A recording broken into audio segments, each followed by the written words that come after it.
Hey YouTube, hey subscribers, thanks for tuning in. The time has come upon us, you guys. The time has come for us to discuss this lovely piece of literature that Steve Harvey put out back in 2009 called Act Like a Lady, Think Like a Man. You know, this book has been on my mind for a really long time, since it came out. And when I first read it, I knew something was wrong. Didn't necessarily have the words or the terminology to describe what was wrong, but I knew something was just so off about the whole thing. So it's actually going to take me a really long time to debrief the entire book, and I may not do it in a straight series. I might make this video today. I might make part 2 another time, because really the entire thing is a massive work in gaslighting. Honestly, it's brilliantly done. And it's easy to see why so many women in the world are confused regarding men and dating and relationships and themselves. And there's so much. It's quite overwhelming. I might curse a bit in this video because it makes me so mad. So mad, this topic. And so I'll try not to, though. I really try not to curse in my videos, but this one might get lit up. So if you're a sensitive soul, you may not want to listen to this video series because it's just so disgusting. It provokes that type of language out of me. Anywho, there's a couple things that's wrong with the work as a whole. Yes, he has some, just like 48 Laws of Power. 48 Laws of Power has tidbits of good advice in there. He does have tidbits of good advice weaved into the thread of the entire work. But the whole overall message is what's troubling, and the fact that he would put it out there, and even in the beginning he acknowledges that part of the reason he wanted to do the book was because, you know, his daughters live in this world and he wants a better world for his daughters. And as I'm reading it, all I can think to myself is, there's no way you want a better world for your daughters and you're putting this kind of material out there. So let's jump into it. Sit tight. It's probably going to be a very long video, but probably very interesting for those of you who've read the book and felt the same way that I did. So let's start off with just a couple things that are just kind of wrong in general with the book. The first thing, and he starts off like right out the gate, admitting that men play games in their relationships and that they do it because they know that women don't know what they're doing. So I believe I've done some videos where I talk about how the narcissist studies you to see what type of prey you're going to be. They look at you, they observe you, they watch how you think, they study how imaginative you are, how creative you are. If you tell yourself stories, if they can tell you one line and then you craft a whole storyline around it in your head. So he starts right out the book talking about the games that men play, and he speaks of them as if it's normal. As if it's okay. Like all men do this and we only do it because you don't know that we're doing it. So in a very twisted way, he's like, hey, I'm going to get thrown out of the bro circle for telling you guys this, you know. But the fact that the quote unquote bro circle even exists in the first place is what's disturbing. The fact that that's what makes you a predator. When you look at someone and you see prey, you look at them and you say, oh, she's not that wise. She's not that hip to the game. I'll really get to take advantage of this one and have my way. That's what predators do. That's what makes you a predator. See, I'm already getting worked up. I haven't even read you some of the quotes. Let's keep going. It casts all men in the same light. Now, if you are a man and you don't think this way, you should be offended by this book. Because he really paints you guys to be very, very stupid, simple creatures. Very stupid, very basic, very simple in thought and pursuit. And if I were a man, I would actually be offended by this book because there's so much. You're a human being. There are many layers to human beings. Yes, men might be simple to an extent, but in my opinion, women are actually pretty simple. And I know y'all aren't going to agree with that, but the things that drive us could be broken down in a simple way, but we all know women are complex and men are complex as well. So the fact that he tries to paint you all as these crude, base creatures with no other thought processes outside of what he lays out in the book, I would be offended if I were you. And then next, he kind of paints all men with the same brush. So several times right in the very beginning, he mentions how he has friends who are CEOs and he has friends who are hustlers. He has friends who are ex-cons and he has friends who are owners of sports teams, and that they all think alike. So if that's true, that should be very troubling and disturbing to all women everywhere. If he's basically saying that no matter what type of man it is, they all think the same way, that should be very bothersome to you as a woman. Because what he's saying then, by virtue of what he's saying that all men are predators, is what he's basically saying. And we're going to get into that. Oh, this is going to be a fun series for me. So I'm going to do a lot of quoting and reading from the book. So sit tight with me, and here we go. So right on page 1, actually, the very first page in the book, he says, "For sure, if there's anything I've discovered during my journey here on God's earth, it's this. Too many women are clueless about men. Men get away with a whole lot of stuff in relationships because women have never understood how men think." So right there, he's telling us that women are unaware, they're lacking awareness of the thought process of men, and he's telling us that men get away with all kinds of stuff and they do it on purpose. So it's not an accident, it wasn't an error in judgment, it wasn't a mistake, it wasn't a drunk night and you slipped up. It's intentional, according to Steve Harvey. Okay, let's keep going. Page 3. So here's where he starts to kind of quote all the different types of guys that he knows. He says, "I also spent countless hours talking to my friends, all of whom are men. All of whom are men. So you have no female friends, and it shows. You have no female insight. They are athletes, movie and television stars, insurance brokers and bankers, guys who drive trucks, guys who coach basketball teams, ministers and deacons, Boy Scout leaders, store managers, ex-cons, inmates, and yes, even hustlers. And one simple thing is true about each of us. We are very simple people and all basically think in a similar way. So your Boy Scout leader thinks the same way as your minister and deacon. Your minister and deacon thinks the same way as your hustler. Your hustler thinks the same way as your store managers. And your store managers thinks the same way as athletes, and your athletes thinks the same way as your insurance broker. Does that not scare you guys? That should actually really frighten you. Your Boy Scout leader, your minister and deacon, y'all all think the same way, huh? So you're all predators? You know, if you're a man listening to this right now, you should be offended. You should be, unless it's true. And if it's true, well then God help us all, right? So let's keep going. So he's basically saying all men are predators, according to Steve Harvey. Here we go. When I filter my answers through that lens of how men view relationships, the women in my audience start to understand why the complexities and nuances they drag into each of their relationships with the opposite sex really serves them no justice. So here's the thing, guys. Semantics matter, words matter, word choice matters. People think that it doesn't. It does. So listen to what he says to women.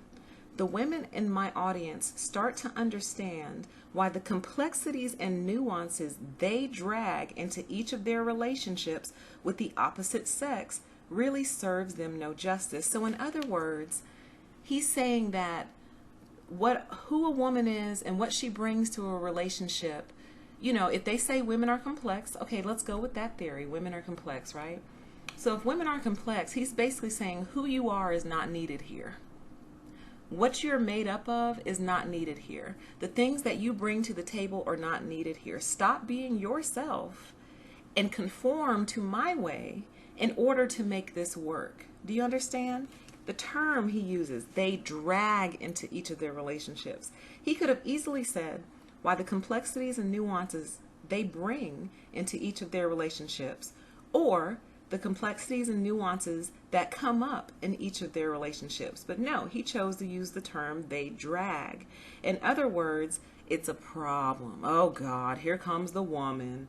What do you need now? Oh, she's talking, her lips are moving. What do you need? Oh geez. Oh, you're bothering me. I'm a simple creature. Why are you so complicated? Can't you be less simple like me? Here we go. I teach them very quickly that expecting a man to respond to them the way a woman would is never going to work. They then realize that a clear-eyed, knowing approach to dealing with men on their terms, on their turf, in their way, can in turn get women exactly what they want. Oh my. Okay, so let's look at this. Expecting a man to respond to them the way a woman would is never going to work. Now, there is a little bit of truth to that. You know, we have our best friends for a reason, whatever. You know, everyone has a different communication style. And women have a different communication style than men. But I'll tell you this, some of my best male friends, I talk to them, I won't say like a woman, but we have a very easy flow of communication. Okay, there's no, I don't have to dumb it down for these guys. Very intelligent guys. I have very long, drawn out conversations with these guys. So guys are not stupid. Guys are not incapable of exchange. So I really don't know what he's getting at here. But dealing with men on their terms, on their turf, in their way can in turn get women exactly what they want. So in other words, like, to me, it just seems so incredibly manipulative. So what he's telling women is, in order to run your agenda, you have to subscribe to the male agenda. Oh, it's so complex. It's so complicated, guys. And oftentimes when I'm doing these videos, because they're one straight shot, I just get tangled up in my thoughts and they come out later. So if you guys are hearing what I'm trying to say, please put it in the comment section, because it's there. It just won't come out sometimes because I get so caught up. Okay, let's keep going. Hi. Okay, here we go. Here we go. I have to start this one up kind of high. So, let me just read the whole thing. But then I started thinking about the relationships that I've had in my lifetime, talked to some of my male friends and some of my female co-workers and associates. So notice he won't say female friends, female co-workers and associates. So he doesn't even consider a woman a friend to him. And I know he's a married man, and I'm sure his wife wouldn't be crazy about the idea of female friends. But surely, throughout all your years in the industry, there's been no platonic female friend that your wife knows, you have dinner, your kids hang out. There's no female friend. He refers to them as co-workers and associates, but he has male friends. So there's already a hierarchy there. But anyway, here we go. And put together a few informal focus groups. I consider the impact that relationships have on each of us, and especially the impact they've had on me. My father, he was married to my mother for 64 years. My mother was invaluable to him, and she was invaluable to me, the most influential person in my life. Equally valuable to me are my wife and children. In fact, my girls and my concern for their future inspire me here as well. They will all grow up and reach for the same dream most women do: the husband, some kids, a house, a happy life, true love.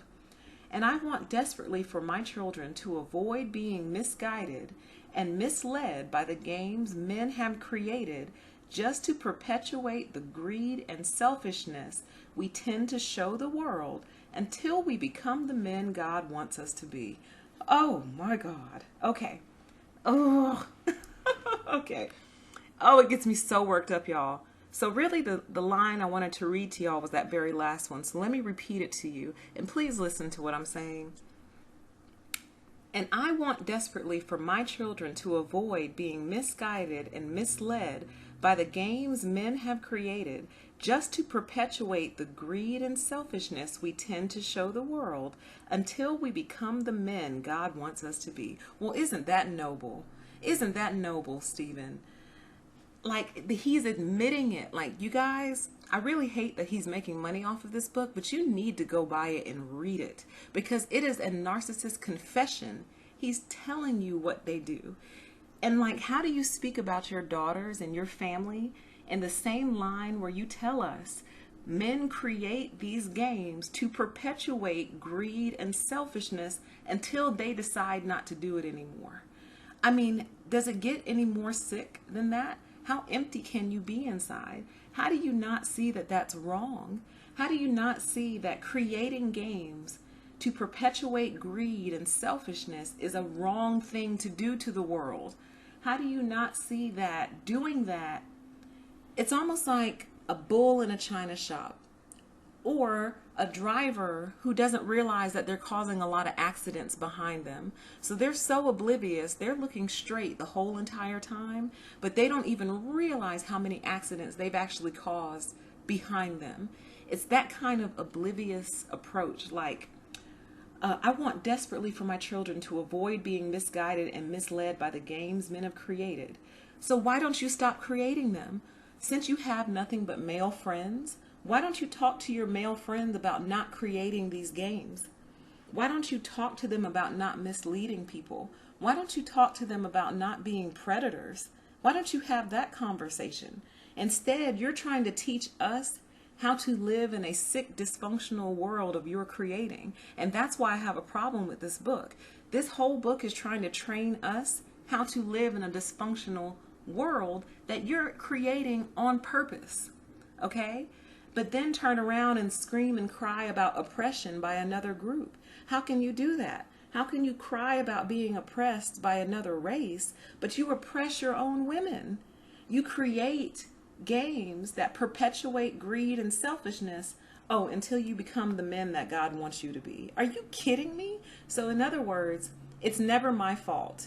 It's until God decides that I need to be a better person. Not until I decide that I need to be a better person, because I'm very aware of what I'm doing. It's when God decides I need to be a better person, then I'll change. But until then, I'm going to wreak havoc in the world. And that's why I have no respect for these people, because they always talk about the younger generations. But listen, you're the father. You're the daddy of these generations. And look what you're talking about. You're saying, oh yeah, men play games because women are clueless. They have no idea. But I'm going to do a public service and clue women in to I'm going to clue women in to what men need in order to make a woman happy, if that makes sense at all. Anywho, you're so concerned about your children, but you're not concerned about the greed and selfishness that you are creating until God decides to change you. Please, give me a break. Why does God have to change you? Why don't you make the decision to say, hey, what I did to that person looks like it really hurt them. It looks like it may have devastated their life. Maybe I shouldn't do that anymore because it looked like it caused a lot of harm, you know? And here's the other thing. A lot of men with this mentality, they're not, what's the opposite of sloppy? They're not neat men. And what I mean by that is, they're out here creating casual families, making extraneous babies, having all these babies all over the country, sometimes all over the world, because they're not the men who God wants them to be yet. So it's like it's totally excusing the behavior. It's completely excusing the bad behavior of Steve and all these ex-cons and hustlers and Boy Scout leaders and basketball team coaches. He's trying to write off their behavior, and that's why I don't like this book. See, it's going to take me forever to get through this thing, man. But I'm going to work through it because it deserves to be worked through. Let's keep going. I'm going to tell you the secrets, the real deal about men, the things we wish you knew about us, but that we really don't want you to know lest we lose the game. So I did a video called Goodbye My Lover, a Narcissist love song. And in that song he says, for I saw the end before it begun. Yes, I saw you were blind and I knew I had won. So they have this game mentality. Ladies, for those of you who didn't realize that you were a participant in this game, I hope this video wakes you up to that fact. I hope this whole channel wakes you up to that fact. These guys look at you like a game. You're a pawn in a game, and if you don't even know you're in it, then you're going to get taken advantage of for life. But the simple fact that he's confessing to us, we don't want to lose the game. We don't want you to know this stuff. We want to keep you blind. So that's why they gaslight you. That's why they twist reality. That's why they do all of these things to you. It's with the express purpose of keeping you blind. So when people bring up the argument, does the narcissist know what they're doing? Yeah, they're telling you. It's a confession. They confess all the time. They're so arrogant that they actually confess all the time because they know that people who are codependent will make excuses for them. Women who love this book are a narcissist's favorite type of prey, a narcissist's favorite type of target. Any woman who thinks that this stuff is okay is going to be prime cut meat for these type of men. Let's keep going. I'm getting all worked up. Here we go. What men count on is that you'll continue to get your advice from other women who do not know our tactics and our mindset. Okay? And then he says, act like a lady, think like a man is going to change this for you. So he uses the term tactics. What's a tactic? A strategy in like war or a strategy in a game. If you're a normal, innocent girl who grew up with a regular family, you weren't abused, you didn't have any type of abuse in your family, you know, you had relatively normal friends, relatively normal upbringing, and then you go out into the world and you don't know that this exists, you are going to get run through the gamut in terms of mental and emotional and spiritual abuse because these men are very, very sick. And that is part of the reason I'm doing this channel. This mentality is very sick. Some men will not be able to be broken out of this, but there is going to be a man listening or a young guy, late teens, early teens listening, who hears what I'm saying and understands what I'm saying this is wrong. This is a wrong way of thinking. This is an incorrect way of thinking, and it's why we have so many problems in the world. I'm not blaming men. I'm blaming the narcissism and the narcissistic mindset that drives these psychos. That's what I'm targeting, okay? Some men will hear this and they'll see the light for the first time. Others will get enraged that I'm even speaking out against it. And that's fine. You can flare up all you want because I'm going to continue to speak out against it because it's wrong. It's incorrect. And it's the reason that the world is on fire right now. Let's continue. Okay? I'm going to digress really quick. I just want to say something really quick. I've known a lot of guys over the course of my lifetime, and I can't tell you how many of them have said they don't really like to hang out with other guys. And when I say, well, why not? What's up? And they're just like, they won't really speak on it, but the sense and the vibe that I got was other men are so grimy and so dirty that men tend to keep their distance from other men. And I always just used to think about that. And it used to make me think of, you know, when guys say, oh, if I ever have a daughter, you know, I'm going to get a shotgun and threaten her boyfriends. Well, why? Why? What do you know about him that she doesn't know? What do you know about yourself that you don't want your daughter to know? That you're afraid another man is going to do to her? So why would you even want to be friends with someone who thinks like this? Why would you want to be in that inner circle? I'm digressing. Let me fall back on the beaten path. Here we go. Okay. Okay, here we go. Because trust me, the playbook you all have been using is outdated and the plays don't work. It's page 7. In fact, the biggest play you have in your arsenal, the one where you walk into a relationship thinking you're going to change your man, is the worst and the most doomed play of them all. Why? Because no matter what other women are shouting from the covers of magazines, on the television talk shows, during your girlfriend getaway bonding trips, and on blogs from here to Timbuktu, there are basic things in men that are never going to change.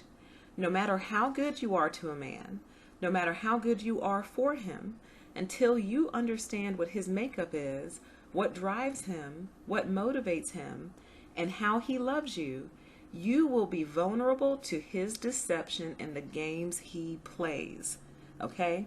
So, I read the first part of that just so the back part would make sense and context. I actually agree. You can't change anybody. You can't try to change a man. You can't try to change a woman. So I agree with that part. Here's the part I'm taking issue with. No matter how good you are to a man, no matter how good you are for him, until you understand what his makeup is, what drives him, what motivates him, and how he loves you, you will be vulnerable to his deception and the games he plays. So in other words, He's so emotionless inside that he can see you're a good person. He can see that you're good for him. But unless you understand him, well, no. Let me rephrase that. It doesn't matter how good a person you are. What Steve is basically saying is that this man is going to play games with you. He's going to do it. He's basically saying that nothing can make a man not hurt you. And I'm so troubled by that. Like, he could have at least put a disclaimer in here and said some men, no matter, you will be vulnerable to some men's deception and the games that some men play. But he states it so matter-of-factly. You will be vulnerable to his deception and the games he plays as if it's normal. He never rebukes the men for the games that they play. If he does, I don't remember it, and I'm reading the whole thing again. So if he does, it comes later. But in the beginning, he does not rebuke it. And that's the part that I have a problem with. Why is it okay for men to deceive and play games with people who have done them no wrong? People who have done nothing but be kind to them. That's the narcissism of this whole entire thing. A narcissist mistreats people no matter what because they're trying to win a game. I think I'm about to run out of time on this video. No matter what you do for this man, you're going to be vulnerable to his deception and his games unless you wise up to his makeup and what drives him and what motivates him. And it sounds like what drives him and what motivates him is a predatory instinct, like a predatory type nature. Let's keep going. So now we're in chapter 1. And this whole chapter, part 1 is the mindset of a man. Okay, so this is page 11. It says, until this man has achieved his goal in those 3 areas, the man you're dating, committed to, or married to will be too busy to focus on you. Okay? And what he's saying is the man has to be secure in what he does, how much he makes, and who he is. And I actually agree to that to some extent, but I don't want to fall off on that rabbit hole. I might do a separate video for that. I agree that all people need to know who they are, what they do, and money, or be secure to be healthy people in relationships, but I'm not going to digress into that. Let's keep going. Here's the part I have a problem with. It says, until he's achieved his goal in those 3 areas, the man you're dating, committed to, or married to will be too busy to focus on you. So in other words, he wants you in a relationship. He wants all the benefits of a relationship, but he doesn't want to do his part to uphold the relationship because he doesn't feel like he's achieved in those 3 areas. And here's my issue with that. I agree. You need to achieve in those 3 areas to feel like a solid human, but you do not have the right to someone else's time, their body, their money, their energy while you're doing it. You cannot use people like a battery pack. You can't strap a woman onto your back like a battery pack while you're trying to figure out who you are, what you do, and how much money you make. You need to take her off.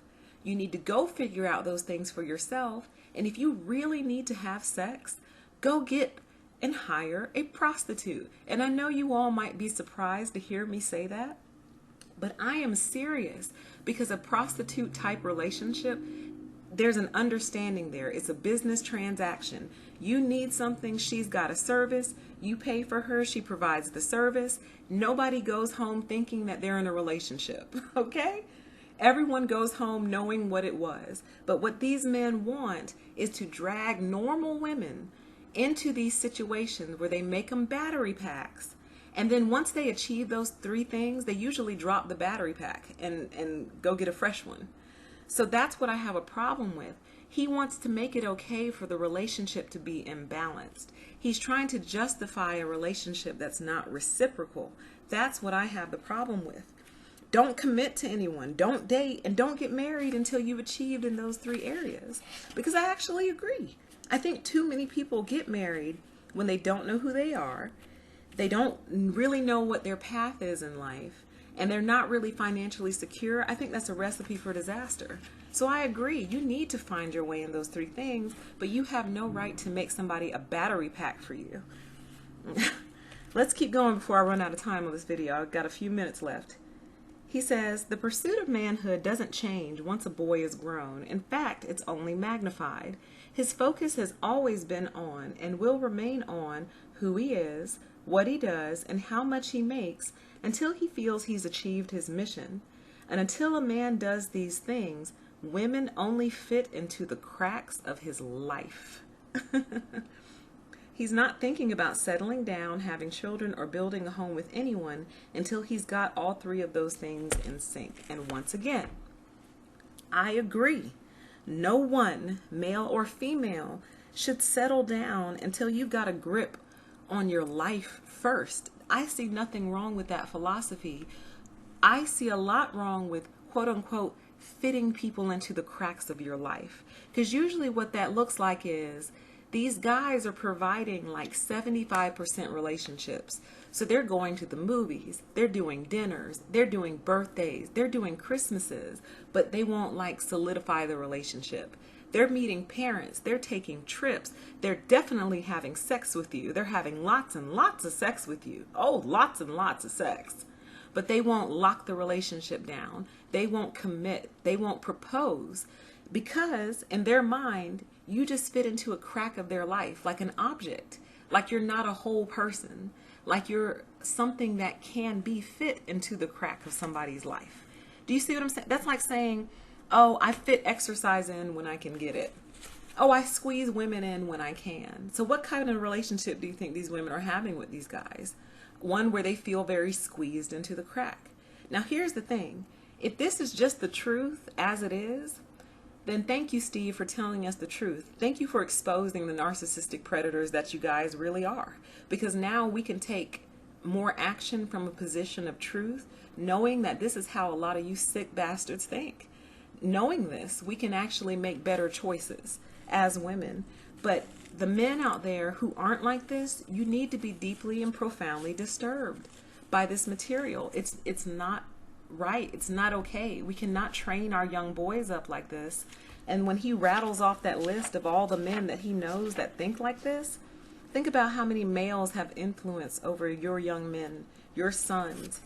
And they're out here teaching their boys to be this way with women. And we wonder why there's so many single mothers in the world. We wonder why there's so many broken people, broken children, broken families, broken women. Because these men think that they have a right to make people so minuscule that, oh, you can just fit into the crack of my life. As if you're King George. Who are you? You're not a king.